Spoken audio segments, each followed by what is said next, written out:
विषय गणित 12 ये चल रहे। सवाल 9 तक हो चुके, 10वां सवाल। एक पहिए, एक मोटरसाइकिल के पहिए की त्रिज्या 35 सेंटीमीटर। तो पहिए की परिधि हो जाएगी 2 पाई r पाई 7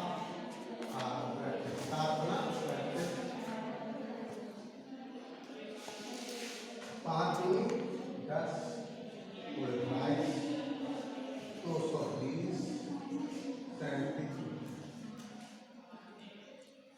ये पहिए की परिधि है। अब एक मोटरसाइकिल को चक्की 4 दी है, 66 की प्रति घंटा, तो पहिया 1 मिनट कितने चक्कर लगाएगा। तो हमें 1 मिनट में चली की दूरी निकालनी पड़ेगी।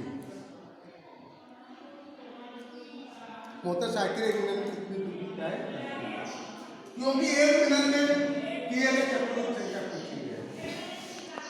तो मोटर साइकिल की 4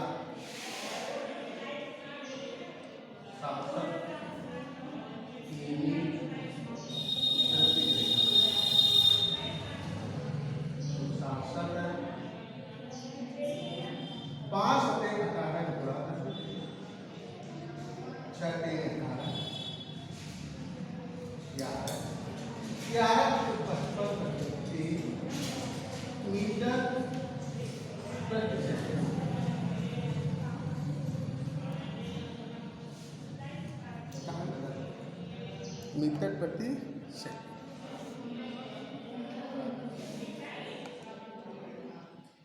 अब इसका मतलब क्या हुआ, मोटरसाइकिल जो है 1 सेकेंड में 55 मीटर दूरी है।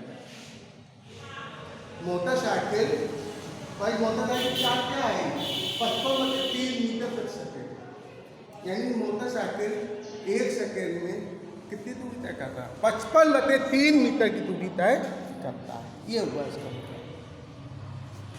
और कितने पूछा 1 मिनट में, कितने 1 मिनट, तो हम कहेंगे 1 सेकेंड में मोटरसाइकिल द्वारा तय की गई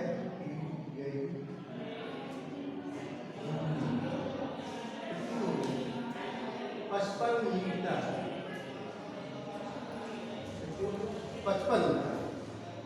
अब क्योंकि ये कायमीय दूरी सेंटीमीटर में, कायमीय 220 सेंटीमीटर, क्योंकि त्रिज्या 35 सेंटीमीटर दी थी, इसलिए परिधि उसकी सेंटीमीटर में आएगी। तो यहाँ पर मीटर को सेंटीमीटर में बदलेंगे तो 550 5500 100 बड़ा सेंटीमीटर, 100 बड़ा कर दिया।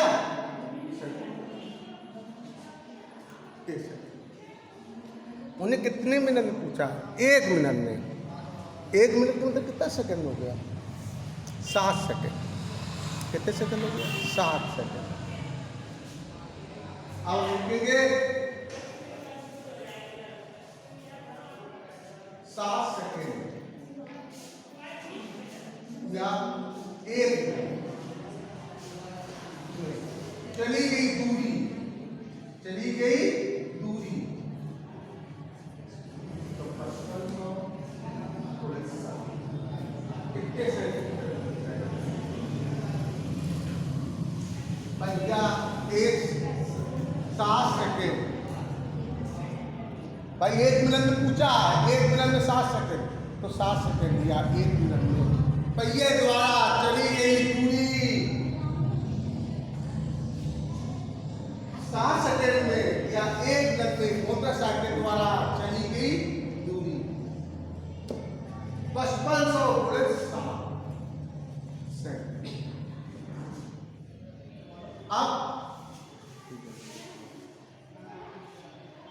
पहिए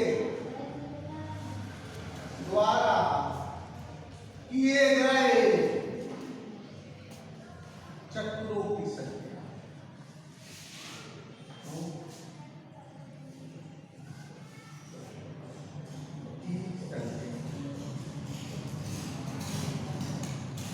तो 5500 गुणे 7 अपॉन 200। पहिए की परिधि का भाग दे दीजिए। तो वो क्योंकि पहिया एक चक्कर में पहिया कितनी दूरी तय करता है? 220 सेंटीमीटर। पहिए की परिधि जो होती है एक चक्कर में कितने की चली की दूरी होती है? भाग दे दीजिए। 0 क्या है? 500 और 2 भाग देंगे 3 में से 15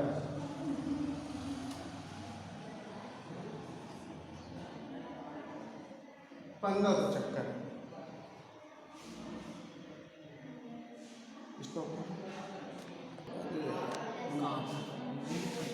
देखिए हमारे मोटरसाइकिल की चाल कितनी निकली है? 55/3 मीटर प्रति सेकंड।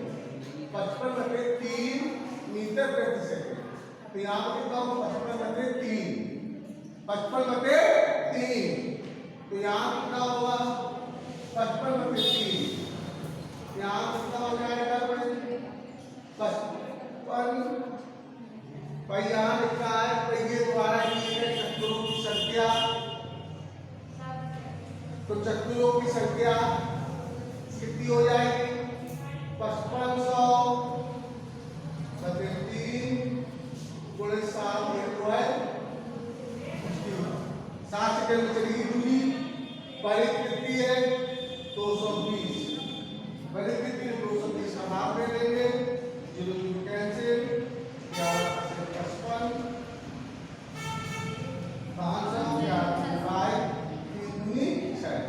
तो 5 चक्कर आ जाएंगे। कितने चक्कर आ जाएंगे? 5 चक्कर। पहिया कितने चक्कर? 5 चक्कर पूरा कर लेगा।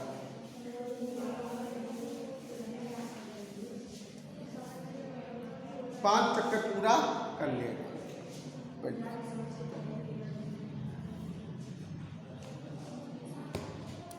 अगला सवाल, एक ट्रैक्टर के अगले और पिछले पहियों का व्यास किलो है 80 सेंटीमीटर और 2 मीटर। ट्रैक्टर का अगला पहिया छोटा होता है और पिछला पहिया बड़ा होता है। एक ट्रैक्टर के अगले और पिछले पहियों का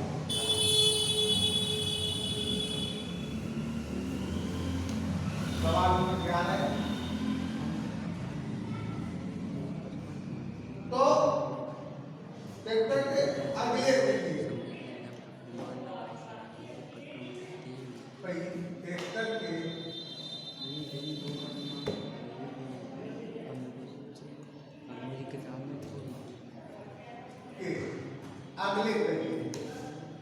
अगले पहिए की त्रिज्या अगले पहिए की त्रिज्या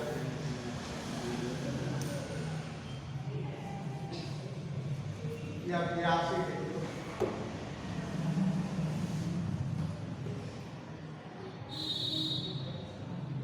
80 सेंटीमीटर। ट्रैक्टर के पिछले पहिए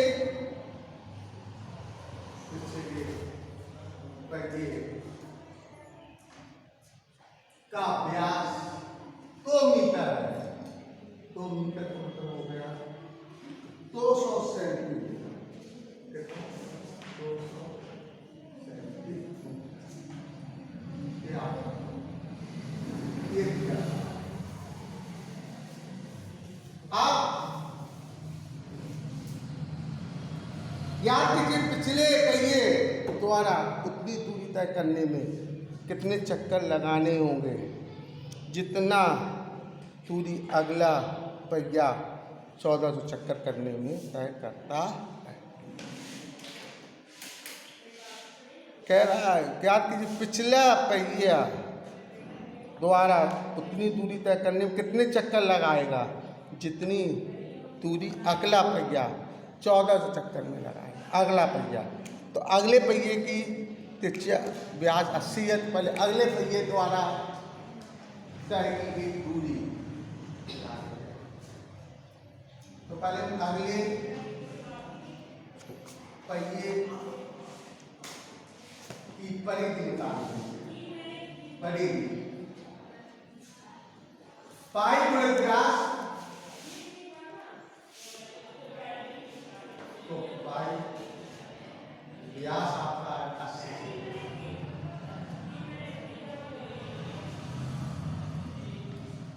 अब अगले पहिए द्वारा 1400 चक्कर पूर्ण करने में चली गई दूरी, अगले पहिए द्वारा 1400 चक्कर कर रहे हैं, 1400 चक्कर में चली गई दूरी। तो एक चक्कर में अपनी परिधि बराबर चलता है 1400 में, तो 5 गुणे 80 गुणे 1400 इतना तो दूरी पूछ रहा है।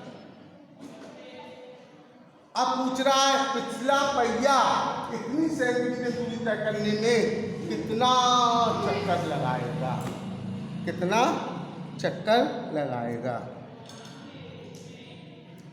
कितने चक्कर लगाएगा। कौन सा पहिया? पिछला पहिया लिखा है ज्ञात कीजिए पिछले पहिए द्वारा उतनी दूरी तय करने में कितने चक्कर लगाने होंगे। तो अब अगले पहिए की परिधि निकालें, पिछले पहिए की परिधि, पिछले पहिए की परिधि 5 गुणे व्यास, व्यास दिया है आपका 200।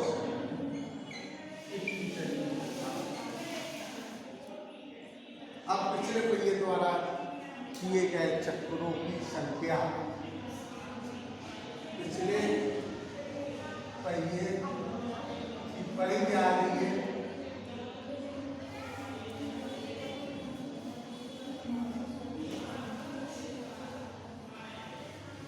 अब देखेंगे हम ट्रैक्टर के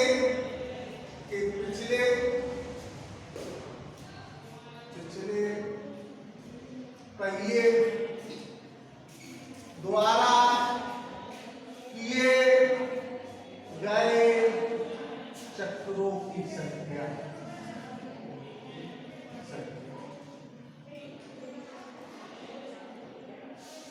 तो कितनी दूरी तक करनी है पिछले पहिए, कितनी ये दूरी बते पिछले पहिए की परिधि, तो ये 5 तो 80 तो 1470 अपॉन पिछले पहिए की परिधि आई आपकी कितनी आई 5 गुणे 200। तो 5 से 5 कैंसिल, तो 0 कैंसिल, 7 7 56 560 चक्कर करना 560 चक्कर लगाना। इसको मिनट का हो गया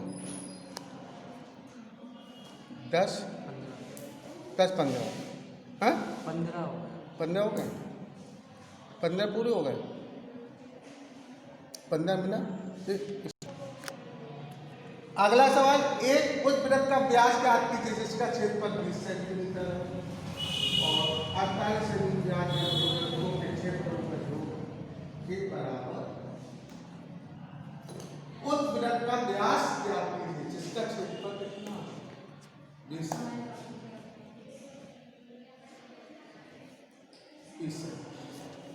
अब कह रहा और 48 सेंटीमीटर व्यास वाले दो वृत्तों के क्षेत्रफलों के योग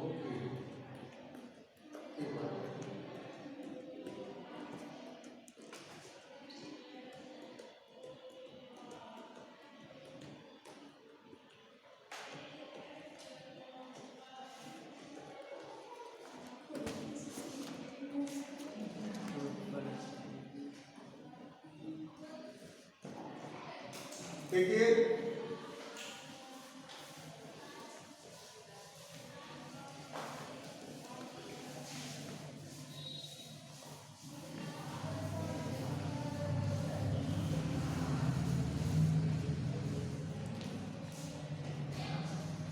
उस वृत्त का व्यास ज्ञात जिसका क्षेत्रफल 20 सेंटीमीटर है। तो वृत्त का क्षेत्रफल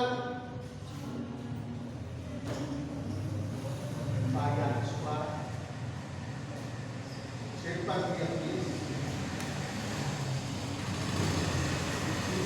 और 48 सेमी व्यास वाले दो वृत्तों के क्षेत्रफलों के योग के बराबर है। वृत्त का क्षेत्रफल जो है वो पाई r1 square pi r2 square. तो आप इसमें पाई कॉमन लेंगे। एक की त्रिज्या दी है 20 और एक की दी है त्रिज्या की व्यास है। व्यास दिए हुए 20 सेंटीमीटर नहीं व्यास वाले और 48। तो त्रिज्या कितनी हो जाएगी इसकी? भाई त्रिज्या r1 हो जाएगा 20 का आधा 10 सेंटीमीटर और r2 हो जाएगा 48 का आधा 24 सेंटीमीटर।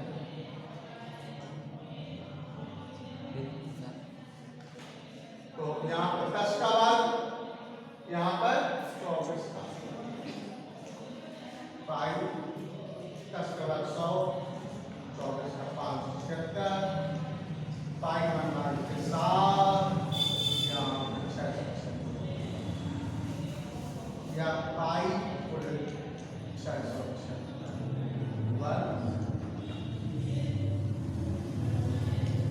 एक वृत्त का क्षेत्रफल आ गया। वृत्त का क्षेत्रफल उन दो वृत्तों के क्षेत्रफलों के योग के बराबर है जिसकी त्रिज्याएं 20 सेंटीमीटर और 48 सेंटीमीटर।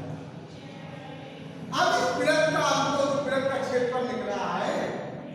वृत्त का क्षेत्रफल इसका व्यास चाहिए तो व्यास वृत्त का क्षेत्रफल बराबर होगा पाई r स्क्वायर। कहता है कि किसके बराबर पाई बराबर 676 पाई से पाई कैंसिल तो r स्क्वायर बराबर 676 तो r बराबर आ गया 36। इसका इस तरीके से सवाल हो जाती है। एक्सरसाइज समाप्त हो गई। कल हम अगली एक्सरसाइज पढ़ाएंगे। स्टॉप करो।